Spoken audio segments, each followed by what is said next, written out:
What's up, everybody? My name is Young Pasty, aka the White Boy Wonder, and today I'm here to bring you all of my predictions and picks for UFC 312. We got Dricus, Plessis, DDP versus Sean Strickland. Second time rematch for the championship belt. This card, y'all, is lackluster to say the least. So many fights from the fight night last week could have just been moved over here.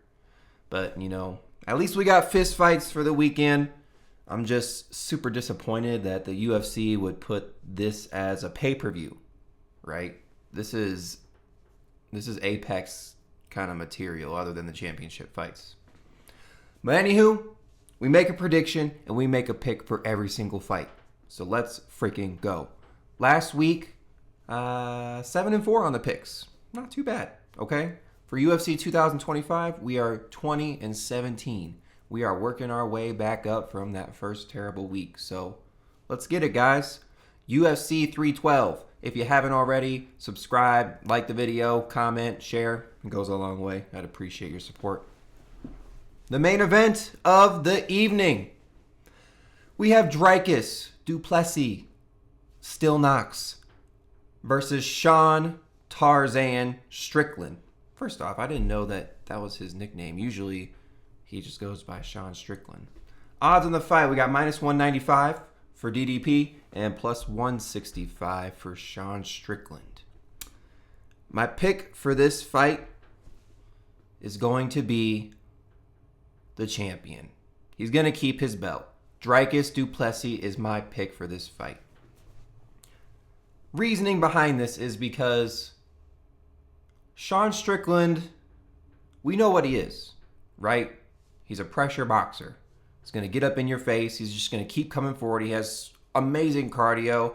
That jab is super stiff and nice. He's tough, he's gritty, and he comes forward. But, absolutely zero wrestling. And look, he had a fight with Paulo Costa. He won the fight. Okay. But he's now taking on the rematch versus DDP. And what I guess I'm confused about is why this is a fight again. I mean, what? Look, you beat Paulo Costa. That gets you back into the title contention versus DDP. I guess at this point, it's like you don't want to fall down too far in the rankings if you're the UFC, right? But Sean Strickland hasn't shown me enough since his last fight with DDP, enough improvements to go out and beat him again, okay? I think DDP is a weird, unorthodox striker who comes in with these barreling kind of punches, and he'll be halfway across the octagon. He'll come through with a punch against you. It's crazy. He has good wrestling, okay? Obviously, you saw him sub Adesanya, which was a crazy moment, but I think we can all say Adesanya is washed at this point, unfortunately. But yeah, since the last fight and last championship fight with DDP, I don't think Sean Strickland has shown me enough improvements to go out there and beat him this time. Yeah, DDP won on split in the last fight, but I there's some rounds that were pretty close, but I think DDP took that fight by decision. Split, I don't think so. I think he clearly was the winner. But DDP has more power in his punches. Sean Strickland can punch, and he'll keep throwing fists at you throughout the whole fight. But you might get battered here and there, swollen eye, but he doesn't really have that knockout power after maybe the second round. He really hasn't shown knockout power in most recent times, right? It's more like he'll get a good punch and then get a ground and pound or something like that if he's actually going to get a finish. But yeah, I'm going to have to stick with DDP. I'm going to have to stick with the former champion because, again, my point here is Sean Strickland has not shown me enough since his last fight with DDP that he's going to go out there and win this fight. And look, yeah, I know that I think Alex Pereira may be in his corner, but he doesn't have Alex Pereira power, right? So my pick for the fight is still going to be DDP. I think the odds are, where they should be. So, good main event. Good main event, though, nevertheless. We move on to our co-main.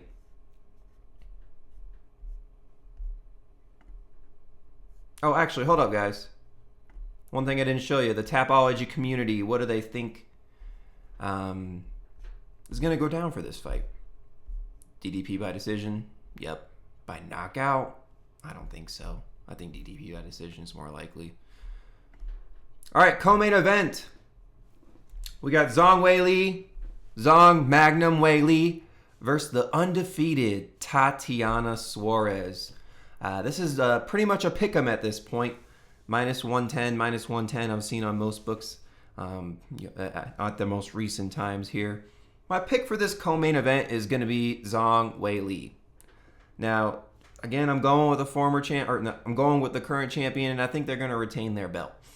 Tatiana Suarez, even though she is bigger than Zhang, I just think that she's kind of been fast-tracked to this title contention and hasn't fought the level of competition Zhang has over her recent years, right?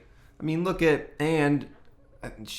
I'd say she's pretty inactive too. Yeah, look, she had a 4-year layoff. Tatiana Suarez did. Came back and whooped ass, but nevertheless, still a long layoff. And another long layoff here again. 1 year and 5 months ago was her last fight. Zhang Weili, her last fight coming 9 months ago. I do think Tatiana Suarez is a better wrestler, but I don't think she's going to be able to take Zhang Weili down. I think Zhang Weili has great takedown defense. Is probably going to end up getting Tatiana Suarez on the mat at some point. When it comes to striking, again, you're going to see Tatiana Suarez. She's just huge for this division. She's going to look much bigger than Zhang. But Zhang is tough and gritty. Zhang's the current champion. Zhang can go 5 rounds. I've never seen Tatiana go 5 rounds. I think Zhang's going to take her into deep waters and handle business. So I think we got Zhang Weili by decision here. I think most people are going to pick that. But we'll see. What do we got down in the odds? 67% pick Zhang and 81% by decision. 33% on Suarez. I'm actually kind of surprised she's getting that much love. The pick'em odds don't make sense to me. I think they're giving Tatiana too much credit for that undefeated record. Okay, you sub Jessica Andrade. Zhang Weili beat her too. You beat Montana De La Rosa. Is she really elite competition? And, neither of these other people. Okay, Alexa Grasso, good win. Carla Esparza, good win. Hey, Siri. Hey, Siri. Absolutely perfect. Alexa, stop. My bad, y'all. Alexa on me again. Stop. Alexis, turn off. Dumb bitch. I'm losing focus and losing track on what's going on. I apologize, guys. Zhang Weili is the pick. We move on.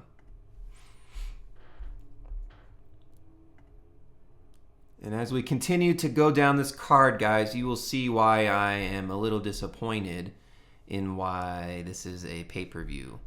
Why does this Talisson photo looks fake for some reason? It looks like it was like an Adobe Illustrator. Anyway, next fight on the card here, we have heavyweights. We have Talisson Teixeira, pretty sure I said that wrong, versus Justin Tafa. We have Chow versus Badman. Odds on the fight. Yep, these are accurate here. -155 for Talisson, +130 for Justin Tafa. My pick for this fight, we are going to roll with Talisson. We're gonna roll with the newcomer here, okay? He just got a win off of Dana White Contender Series and been fighting in the LFA and some regional competitions and bouts here. Justin Tafa, we've seen him in the UFC, okay? Coming off a loss to Carl Williams, pressure wrestler. Justin Tafa can't wrestle, so I'm not going to put too much stock into that because Talisson's not looking to wrestle. Austin Lane, look, that's a good comparison kind of to put into this perspective here because one thing I want to mention, guys, is the reach and height difference in these two, okay? Justin Tafa is giving up a huge amount of height and reach, okay? Talisson's 6'7", 6'7", and he's got an 83-inch reach. Justin Tafa's 6 foot with 74-inch reach, so the size difference is going to be crazy. And Austin Lane had a similar build to Talisson, but by my gosh, he did not have the experience or the power that Talisson has, okay? Austin Lane was like a former football player turned MMA guy, probably, pretty athletic, but I wouldn't say he was the most polished UFC fighter. I don't even know if he's still in the UFC. He got that win over that, like, hyped up Cuban who sucked. But anywho, not putting too much stock into that fight. He closed the distance on him, but he was kind of getting pieced up a tad. And Talisson is much, much, much cleaner with his striking than Austin Lane is. No contest prior to that for an eye poke. Okay, you beat Parker Porter, who hasn't. Harry Hunsucker, we're going way back in time to a guy who's not even in the promotion anymore. So, unfortunately for the bad man, this reach and height advantage is not going to do him any favors whatsoever. I'm expecting a early knockout, first or second round from Talisson. Gosh. Sometimes physique matters, and this is one of those cases because it's bad, man. And not for you. Justin. Anyway, I'm playing with my words. Picks Talisson next fight.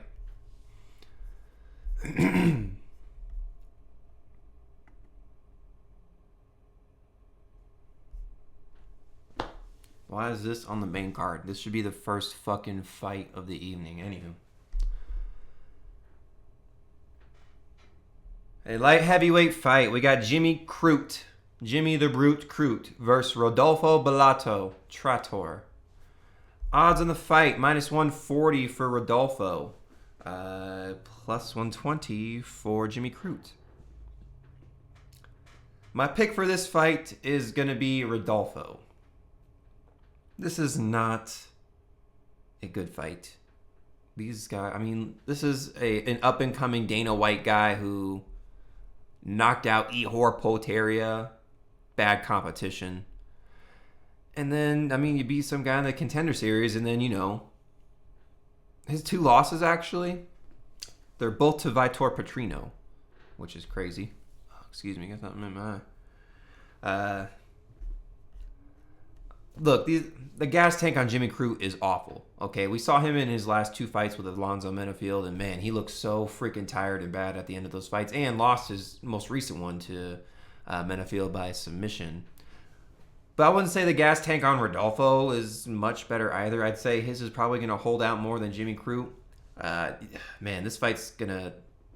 I don't think it's going to go too long. Okay, under 2.5, under 1.5 rounds.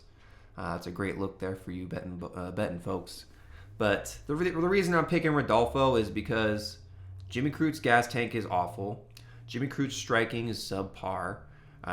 Jimmy Crute on the ground, I think that's where he kind of shines. And if he can't get Rodolfo down into his top position where he, can do work, I don't think it's going to bode well for him. Rodolfo has some pretty serious power. He's gotten some nasty knockouts in his times. And when it comes to striking, I think he has a striking advantage. The way Rodolfo loses this fight, if he gets, ends up on his back somehow, and lets Jimmy Crute just go to work and sit there and rack up the points and ground control. So I think Rodolfo can either find the chin of Jimmy Crute or his takedown defense will withhold. He likes working on the cage, and Jimmy Crute's probably going to end up getting him up there on the cage, but he'll end up getting out of that clinch and probably separate. Jimmy Crute will do that because he's fucking tired 2 minutes in. Gas tank on this guy is just awful, man. He's just dying after 5 minutes in. It's just not a good look. So look, he's in Australia. That's where he's from. Maybe he'll, get a little boast of motivation. Maybe he's worked on his cardio. I just don't see it. I don't see that happening. I think Rodolfo is going to piece him up for a couple of rounds and then ultimately find that shot, get the KO. So we got Rodolfo by KO. What do we got? Oh my gosh, and that's what everyone else is saying too.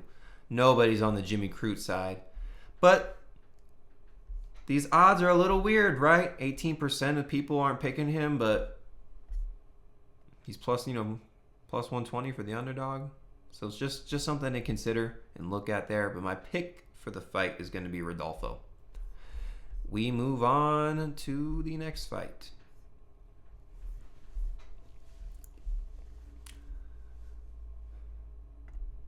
This fight's okay. Still don't think it's main card pay-per-view worthy, but whatever. We got Jake Matthews, the Celtic kid, versus Francisco Prado. Odds on the fight, we got minus 220 for Jake Matthews. We got plus 180 for Francisco. My pick for this fight is going to be the Celtic kid. Give me Jake Matthews. Look, Francisco Prado is very young, 22 years old, has a couple of fights in the UFC, lost to Daniel Zellhuber, beat an Ottoman Izatar who's older now. And, I mean, look, you lost to a Jamie Malarkey who pieced you up. Not really a good look, even though I'll give you a little, I'll kind of give you the benefit of the doubt. Very young coming into the UFC, and it's your debut, so. But you're going up against a 30-year-old Jake Matthews who's been in the UFC for quite some time, all right? I think he's been in the UFC since freaking 2015, bro. Like, let me check these fights here. 2014, so Jake Matthews has a lot of experience in the UFC. And the reason I favor him in this fight is because, first off, he's from Australia. He's fighting in Australia. Okay, he's got a little bit of a hometown advantage. Number two, I think his striking's a lot more clean than Francisco Prado. Francisco's going to come in kind of like a wild dog, man. Crazy. He loves to get in these kind of like these brawls, right? These little mini bar fights within the octagon. And I've seen Jake Matthews take on fighters similar to Francisco Prado. He's able to really weather that storm in the beginning. And they eventually let out all their gas, kind of putting on that pressure, and that's when he goes to work. Francisco Prado's wrestling is also suspect. I've seen him get taken down on multiple attempts, on multiple times, and it worries me because Jake Matthews knows what he's doing on the ground. Okay, and look, don't let his win-loss pattern here kind of throw you off. Yeah, a win against Phil Rowe, not the best look, but his losses, Michael Morales and Semmelsberger, that's good competition. And he's staying pretty active here, fighting dang near every 6 months almost, and here we are now. So Jake Matthews is more clean on the feet. Francisco Prado's wrestling and takedown defense is suspect. I think Jake Matthews will be able to exploit that and get him onto the mat, hold ground control, and get strikes there. Francisco Prado, I like him. He's a good fighter. He's a dog, right? He's tough and gritty. But I think he's too young. I think he's just too raw at this point. He needs a little more experience and a couple more fights, to kind of, get on that next step in that trajectory up towards the ranking. So give me Jake Matthews by decision. Maybe even if you're crazy, submission in like the third round. But what do the Tapology folks have to say here? Jake Matthews by a long shot. Yeah. I don't see Jake Matthews getting chinned. I don't. But this is a pretty confident pick, Jake Matthews. Excuse me. Alrighty. We move out of the main card into the prelims. This is a featured prelim here, and this is a great fight. They should put this one on the main card. This is actually a really good fight I'm excited about. We got Jack Farr Jenkins versus Gabriel Mosquitanino Santos. Probably said that wrong. My apologies. Odds on the fight, we got plus 200 for Jack Jenkins and minus 245 for what's his face? Gabriel Santos. Wow. He looks like he's 17 in this picture here. And Jack Jenkins looked like a damn man. My pick for this fight, oh, it's a good fight too. It was hard for me to come to this, but I think that Jenkins is going to be able to pull this off. Now, don't get it twisted. Even though Gabriel Santos is 1-2 in the UFC, his losses are coming to elite competition. Lerone Murphy, on short notice, like that's your UFC debut, and that's tough. You take him to a split decision. So, some say he arguably could have won that fight. Another loss to David Onama. That's tough competition too. So it's like it's hard for me to say, oh, you suck for those losses because they're up against pretty good competition. David Onama's not elite, but he's good competition.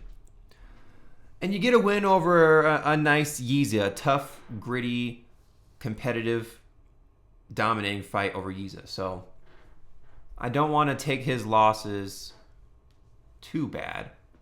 And Jack Jenkins, guess who his loss is up against? It's Chempe Mariscal. That's elite competition. Yeah, verbal tap out. Basically, he got his elbow dislocated. It was pretty nasty.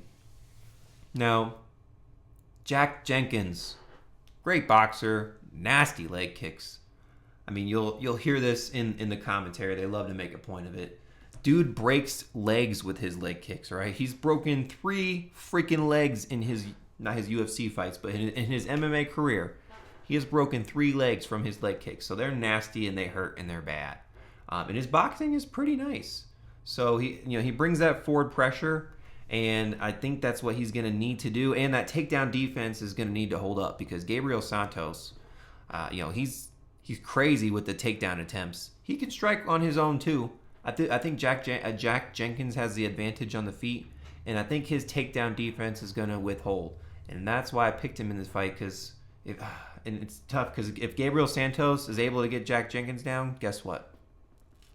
I don't think Jack Jenkins has the tools to get back up. I've seen him get back up in other scenarios, right? But I think Gabriel Santos is on another level, okay? First off, I love my Brazilians, okay?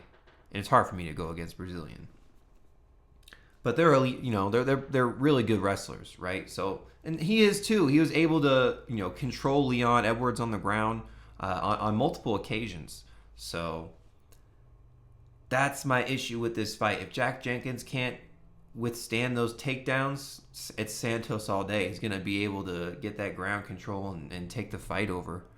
But if Jack Jenkins can keep this standing, keep the distance, get his nasty leg kicks in, tee him up on the feet with his boxing, I think he can get it done.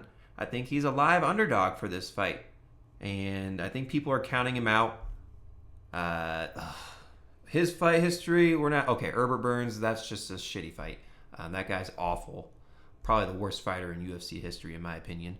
Chepe Mariscal, again, I'm not going to knock him for that loss. And he has a couple nice wins. You okay? Jamal Evers, pretty nice competition. This guy's a scrub.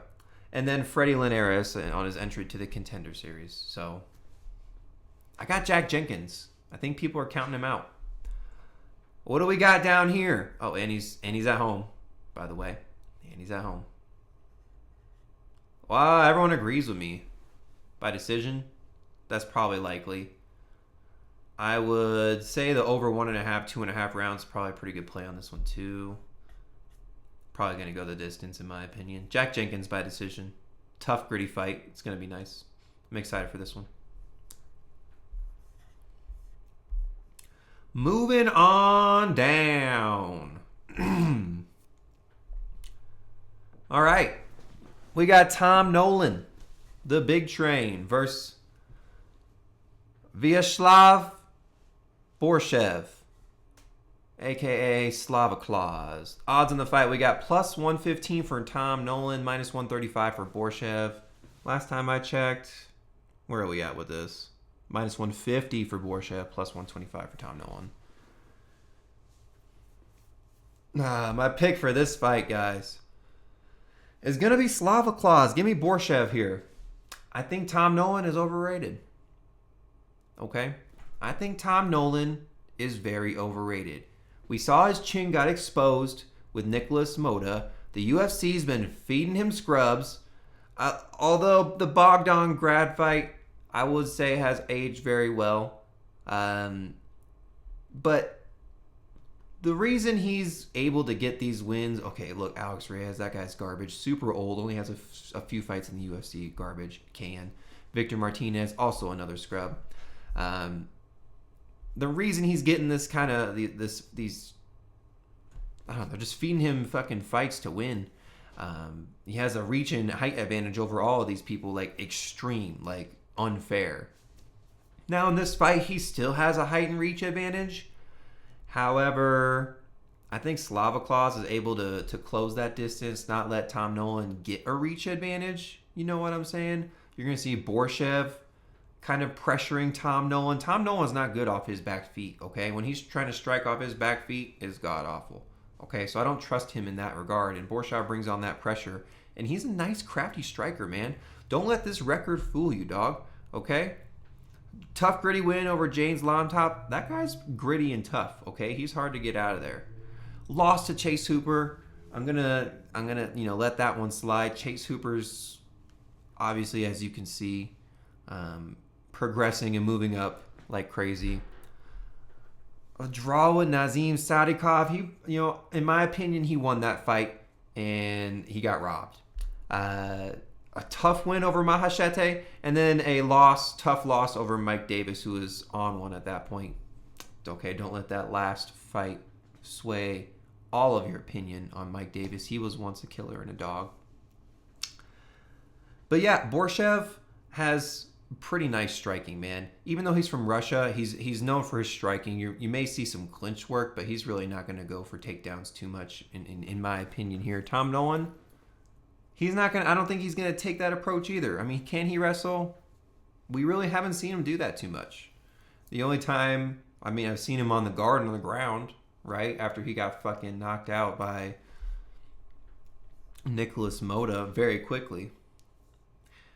I think Borshchev's able to find the chin of Tom Nolan after kind of slicing and dicing and picking him apart for a few rounds. Give me Borshchev by KO late second round. What do we got from the Tapology, folks? Pretty split here. Okay. Everyone's kind of suspecting a knockout's going to happen, but the people on the Borshchev side also see where I'm running with this. Look at this slight submission. No one's... Submission is very unlikely to happen. These guys, that's not their game. So, Borshchev, give me Slavaklaus by KO.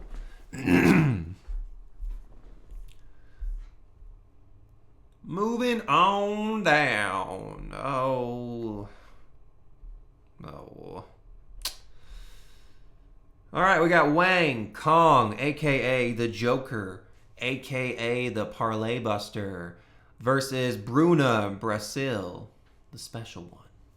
Odds on the fight are pretty wide. We got minus 440 for Wang Cong, plus 340 for Bruna, Brasil. My pick for the fight is going to be Wang Cong, but I want to leave this up here for a second. Yes, Gabriela Fernandez, rear naked choke, submission. Not a good look for you, Wang Cong, when you were this hyped up kickboxing prospect who had a nasty KO over Victoria Leonardo, who is trash. Okay, they fed you they fed you a freaking can. They gave you a layup to take and you took it. It was nasty. Okay, it was pretty nasty. You don't really see those type of knockouts with women's fights, but I'll give her credit where it's due. She's pretty damn good at striking, but her weakness got exposed, right? Her weakness got exposed. She is not an elite wrestler, okay? And ultimately got submitted, got her back taken and submitted. Has she learned from it? Right? It's her first loss in her career. I would hope that she's been working on her takedown defense, any sort of scramble and get up game that she can if she does get taken down. Bruna Brasil, she's from Brazil. She's from fucking Brazil. Okay, she knows how to wrestle, and she'll probably try to do that because everybody knows that's where Wang Cong's weaknesses are. So.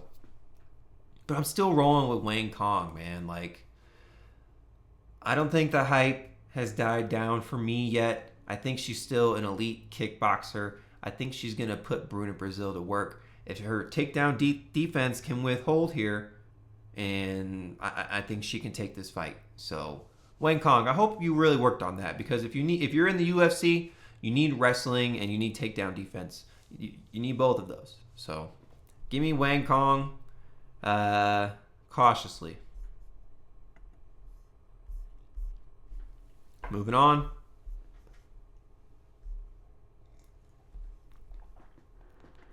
Oh, buddy. We got Aleksandre Topuria. That's right, Topuria. El Cazador versus Colby Thicknesse. Colby Thicknesse. Odds on the fight here. We got minus 410 for Topuria, plus 320 for Colby. Now, as you can see, Topuria has a long, extended career and is not really active too much. Has been fighting here in the past few years.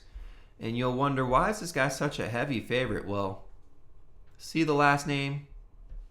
You are correct. Okay, he's related to Ilia. He is Ilia's brother. You've seen this guy in Ilia's corner. Okay, so he knows his MMA stuff. He's a fighter himself. I think now that Ilia has the belt and they've worked their way up, I think that he's kind of introducing himself into that realm now.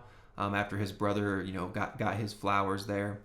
So now it's his brother's turn. Okay, Aleksandre Topuria. He's going up against Colby Thicknesse.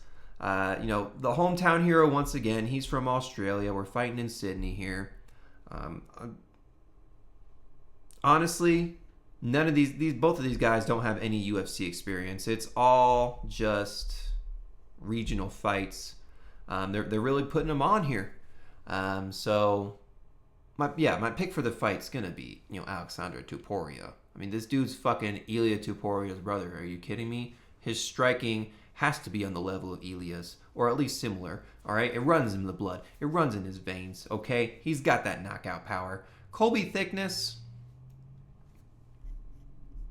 I think he's just a up-and-coming Australian prospect.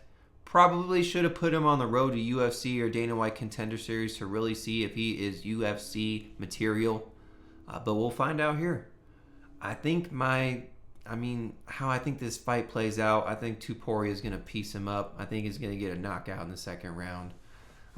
Colby Thicknesse, don't get it twisted here, okay? This isn't someone that he can just run over, okay? This dude's got some skills, okay? He can wrestle, all right? He can mix in the takedowns. He can strike okay. I think he's got a little bit of a reach advantage too. Yeah, you're going to see he's taller and longer than Topuria, but yeah, my pick for the fight has to be Ilia's brother. Hard for me to go against the grain there, and that's what everyone else is thinking. They got him by knockout too. He's 29, not really that old, right? Are you fighting with any elite fighters, Colby? Not really. Topuria is the pick.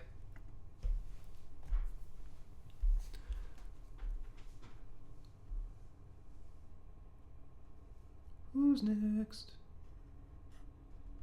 4 more fights. 4 more. Alrighty. We got Kody Steele versus Rongzhu. Odds on the fight, we got minus 240 for Kody and plus 195 for Rongzhu. My pick for the fight is gonna be Kody Steele. I'm gonna roll with the favorite here. I believe Kody Steele is able to strike better than Rongzhu. I think he mixes in his wrestling and takedowns very effectively, and Rongzhu's probably not going to see them coming. I think Kody Steele has a lot more power. Better clinch work than Rongzhu. Rongzhu lacks striking defense. He's very hittable. His takedown defense is suspect. I like what I've seen from Kody Steele in his recent fights. Another Dana White Contender Series alum. He's very active, guys. Last 5 fights are all within the last 2 years. 3 of them coming in within the last year and a half. Rongzhu's coming off a loss to Chris Padilla, which a lot of people have doubted him, and has come into the UFC and done some work, to be honest with you. But he, a road to UFC alum. He is tough, right? But I think Cody Steele has a lot more power than Rongzhu. Again, and he's just so damn hittable. His defense, his striking defense is just not there, right? And Cody Steele he's just little, man, he's a fucking little brunt Groot dude, right? Like, he's buff as shit. He is jacked, and he can hit hard. He works those shots into the body very nicely, too. Oh, man, the more I talk about it, the more I like him. Give me Cody Steele by knockout. Give me Cody Steele by knockout. Late first round. Woo-wee! There it is. Cody Steele by knockout is what everybody's on. 86% of Tapology people on Steele with 71% by KO. Who's he training with here at Syndicate?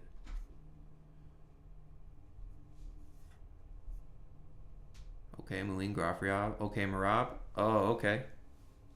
Training with Marab over here. D-Rod, meh. Khalil Roundtree. I mean, you're coming out of a pretty good fucking camp here, Cody. Pretty good fucking camp. How about Rongzhu? Enbo Fight Club? Okay. These guys are fucking tough, but as you can see, a lot of them are losing in the most recent past here. Ooh, this guy on a bad streak. Anyway, I like who Cody's working with out of his gym too. So Cody Steele by knockout. Moving on down to this fight, we got Kevin Air Jousset versus Jonathan, the Captain McAuliffe. Odds on the fight here, we got minus 240 for Kevin and plus 200 for McAuliffe. Oh, oops. Gave you guys a sneak peek of that. My bad. However, even though the majority of people are picking Kevin Jousset, I'm going with freaking Jonathan McAuliffe. You'll wonder why, Pasty. Why are you picking this unproven Dana White guy? I'll tell you why. He mixes in takedowns and wrestling very effectively. He can get people to the ground. Kevin Jousset has shown he has suspect takedown defense. Is he a good striker? Okay, yes, I think he's a good striker. But honestly, in my opinion, McAuliffe has shown he's a really good striker too. He has a little bit of a reach advantage. They're ultimately going to kind of be the same size, but you're going to think Jonathan's a little bit smaller because he kind of leans forward and in with his stance, while Kevin Jousset is kind of tall and stands a little bit back. We saw Kevin Jousset get beat the fuck up by Brian Battle.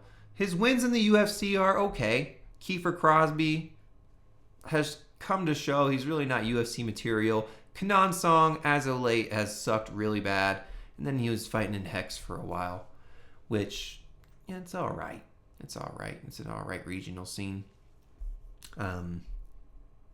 Surprised that they didn't actually end up fighting in Hex at one point, because McAuliffe's also a Hex product. But as you can see, my boy McAuliffe has been very active. 5 fights in the last year and a half is pretty nuts. But you could say the same thing about Kevin Jousset too. They're both pretty active. I think this is going to be a pretty good banger of a fight. Jonathan mixes in his takedowns well. The captain mixes his takedowns in well. I think Kevin Jousset's going to fall suspect to that. His get-up game's okay, right? It's not like he'll just sit on the ground and accept that position. He'll try to work up, right? And I do imagine him getting up a couple of times, but I think McAuliffe is going to end up hitting the better shots when it comes to striking. I think he'll get the best in that regard. I think he's going to mix in the takedowns well. He's from Australia, so I think if it goes to the distance, he's going to get a little bit of bias. So I got Jonathan McAuliffe by decision. His wrestling is the X factor.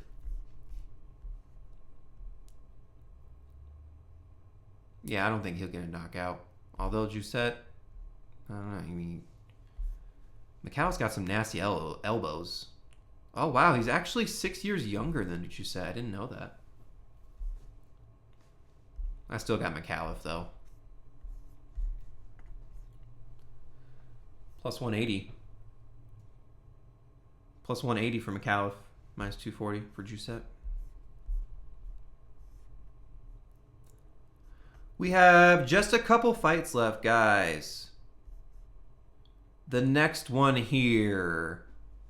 Second fight of the night. We have Killian Salkild versus Anshul Jubli, King of Lions. Odds are pretty wide for this fight, guys. Minus 410 for Killian and plus 320 for Anshul. And I believe they are justified here. So give me Killian. Give me the favorite. Give me the Australian for the winner of this fight. He is, even though they're the same height, the reach advantage is nuts. Anshul has some really small arms.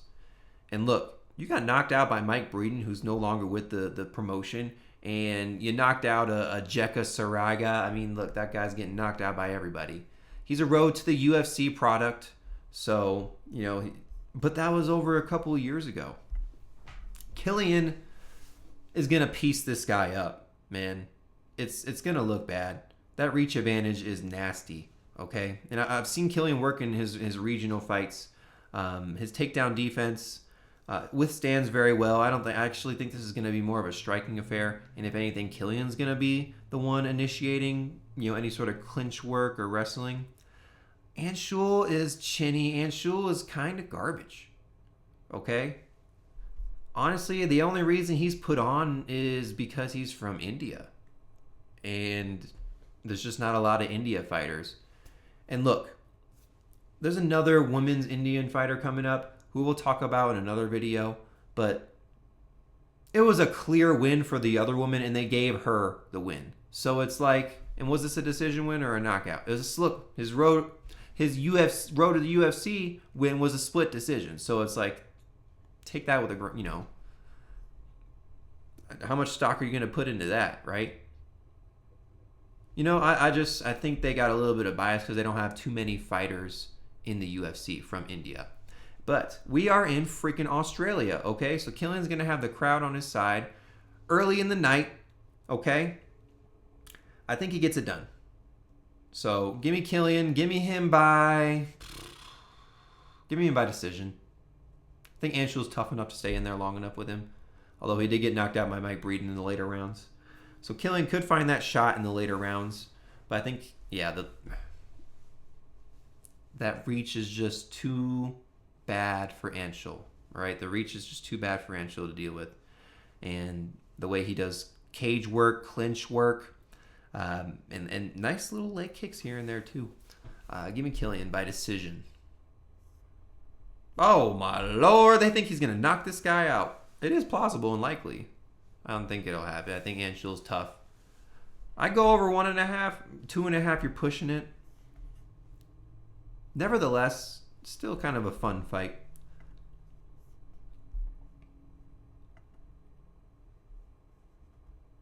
And for the first fight of the night, we have Hyeon Sung Park, Peace of Mind, versus Naim Jargal, Tumindembero, Art of Knockout. Odds on the fight here, minus 280 for Park and plus 225 for Naim Jargal. I really, really wanted to pick Naim Jargal because he's a likable guy. His aura is fucking off the charts. And I just like the guy, okay? But I tried to find every way to pick him, but I couldn't. So my pick for the fight's going to be Hyeon Sung Park. Look, Naim Jargal needs... he's just so sloppy, right? He's so sloppy with his striking. He's so sloppy with his wrestling. The fight he had with Carlos Hernandez, most of the fight, right, Carlos Hernandez is putting work on him. But the only reason that fight goes to split is because he gets these flashy freaking knockdowns and hits from his wild, crazy lunging punches that, I mean, gosh, his accuracy had to be like 10%. He's just missing fucking everything. So it's like he's just throwing haymakers out there and hoping one lands. Hyun Sung Park, on the other hand, is a lot more technical. He stands his ground. His movement and his footwork is pretty nice. All right, he's on a 5-fight win streak. He's undefeated. I know Naim Jargo is wanting to come in here and take his O, and I know Park wants to keep his. So, and look, okay, you beat up old Shannon Ross, not too impressive. And then, look, a nice little submission win for your debut over Seong Guk Choi. Actually pretty impressive, nevertheless. I don't think he's going to sub Naim Jargo. I think he will get a lot of ground control. Again, he's very clean on the feet. I think his striking is a lot better than Naim Jargo's, and I think he'll take a lot from that last Carlos Hernandez fight and implement that into his game here when it comes to ground control, wrestling, and how that striking was so effective. So give me Hyun Sung Park. Give me him by decision. Naim Jargo's a tough dude, and he laughs when he gets hit. We got, everyone says 86% for Park, 71% of those people by decision. So I agree, and I'm on that side with you as well. Well, look at that, everybody. Those are all of our picks for UFC 312. Even though I'm disappointed with the lineup, I'm still excited to see some fights this weekend. We still have 2 bangers of championship fights here, and a couple fights here and there that I'm pretty excited about. So, if you've gotten this far, guys, appreciate the support. Give your boy Young Pasty a sub, a like, a comment, share the video to all of your UFC fans and friends and family. I'd really appreciate it. The support goes a long way. And lastly, if you have not, I make music too. I just dropped 3 new singles last month. Go check them all out. Leggings, Gunfire at Grandma's, and Gooch. They're all bangers, available on all streaming platforms. Again, I'd appreciate it if you gave them a listen. So, thank you guys. Let's make some money this week and let's get all these picks right. UFC 312. Young Pasty, signing out.